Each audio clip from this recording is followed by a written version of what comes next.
What's up everyone, and welcome back to HateWatchers. Today we carry on with the Wheel of Time with episode 7 entitled Goldeneyes. Let's get right into the breakdown. Spoilers ahead. We open up in Two Rivers where all these dipshits are preparing for war, and they get some unexpected visitors when the Way of the Queef people show up. Crusty Hair judges her son for trying not to starve to death by eating meat, and the Aiels continue lusting at every penis within a spear's length. The town unveils a new wolf-themed banner, but Perrin's dog half can't stop barking at it and anxiously staring at it. Perrin then tries to sniff out some new friends, appealing to the white cloak guy who's still a little sore about something. You murdered my father! But Perrin tries to sway him to stay by telling him this town is full of easy women.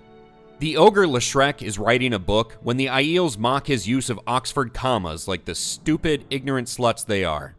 Upstairs, Priya's warder eats the first peach of his life, and the show's incredible, period-specific writing continues. You bitch! And then they make out. Meanwhile, Perrin shows Matt's sisters pictures of Matt blowing things, telling them there's many more where this came from. But what really blows is that the incel minotaurs have arrived. And Leshreck the ogre promptly abandons the town, instead setting out to protect his swamp. As the enemy army approaches, Perrin, instead of delivering an inspiring speech, just starts singing some pop top 40 song and everyone joins in. At least until the incel minotaurs and their gooner squadmates arrive at the entirely unmanned fortifications. The gooners are trying to come first, but they get shot down by arrows. And then Priya and the magic twins link up to call down the thunder. Thunder meaning glass or ice shards in this instance. The good guys win, and the incel minotaurs and gooners stop coming. But Perrin is suspicious, as they're usually much more persistent than this. Out of nowhere, Priya takes the first hard shaft of her life through the chest, and in the same instant her warder gets explosive diarrhea. So now the warder is like, okay, we gotta wrap this up. And the battle resumes at 2x speed. The warder finds a break and runs up to Perrin, asking where the bathroom is, while Priya once again turns to child slave labor to heal her mortal wounds. Dude, this chick just won't die. The town thinks they're saved by the arrival of the White Cloaks, but Padon Fane and his forces stroll right through the front gate. And while all the men get slaughtered, this line of strong women vows they'll never be penetrated. Leshreck is trying to tear down the waygate to his swamp from the inside, but he's dismayed because he thought this would be a lot easier, like in the Minecraft movie. This stoner is forced to use a weapon to kill, and his mother used her mother's intuition ability to teleport right in just to judge him. Hours into battle, Perrin realizes this episode is named Goldeneyes after him and not James Bond, so he catches a case of main character syndrome and carves a path through the enemy. At least through what I hope is the enemy. There's not a whole lot of uniform coordination on either side. The evil White Cloak Inquisitor finds Priya wounded, but the creepy twins band together and burn him like a witch, and Priya thinks this hate crime is hilarious. Leshreck still can't make a dent on the waygate, and with a horde approaching him, he decides to collapse their bridge. But he's new to Minecraft, and he screws up the maneuver in hilarious fashion. Perrin corners Padon Fane and says he can die right here, right now, or take some crack and get out of here. And he chooses the crack.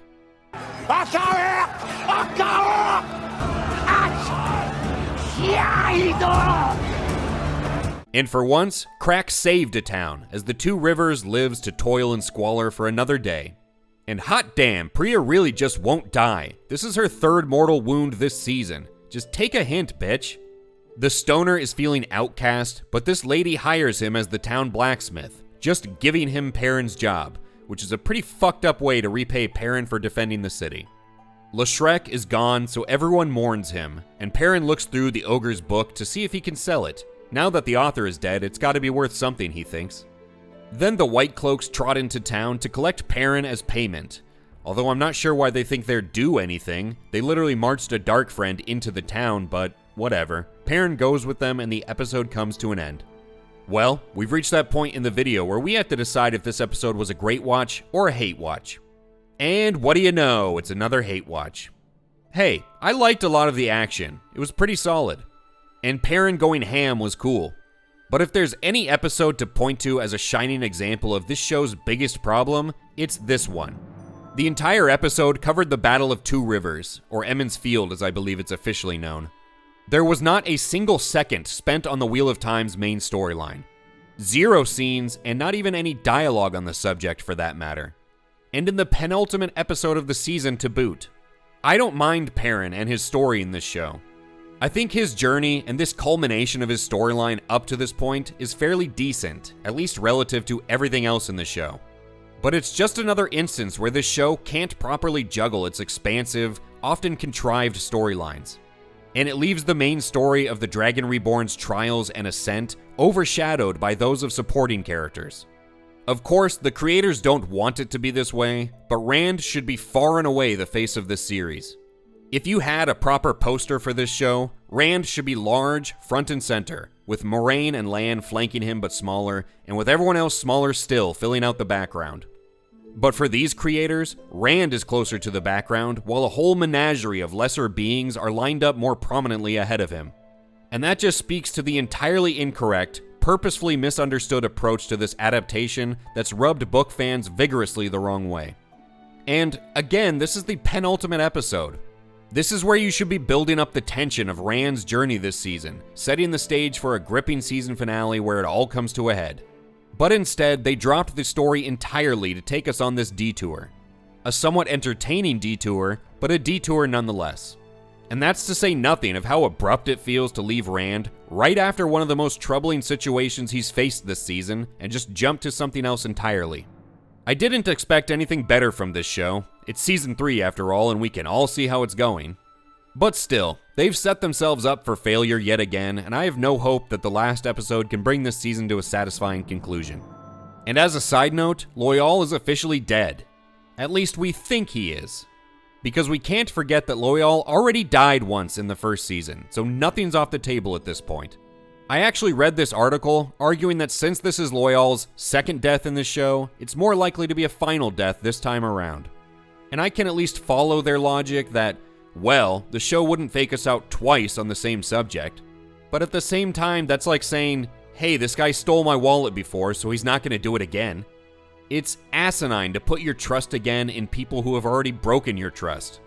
If you haven't noticed, we're not dealing with rational people in terms of this show's creators. Especially when they're openly joking about intentionally setting book fans off, and arguing that the Ogier's first death was intentionally portrayed as such just to prepare viewers for premature book character deaths.